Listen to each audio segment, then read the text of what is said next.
च्या नातेवाईकानं EVM unlock phone वापरल्याचं कळतंय। मंगेश पंडलीकर निवडणूक आयोगाच्या ऑपरेटरवर देखील गुन्हा दाखल करण्यात आलाय। उमेदवारांचे जबाब नोंदवले असून लवकरच अटक वॉरंट देखील जारी केलं जातंय। ईव्हीएम अनलॉक करणारा फोन वापरत असल्याचं निदर्शनास आलंय, त्यानंतरच आता ही कार्यवाही करण्यात आली आहे।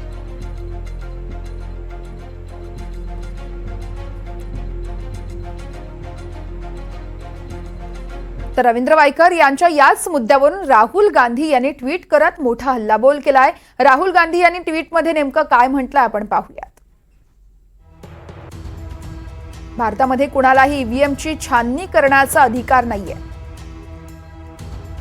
आपल्याकडे होणाऱ्या निवडणूक प्रक्रियेच्या पारदर्शकतेसंदर्भात गंभीर चिंता वाटते असं राहुल गांधींनी ट्विटमध्ये म्हटलंय।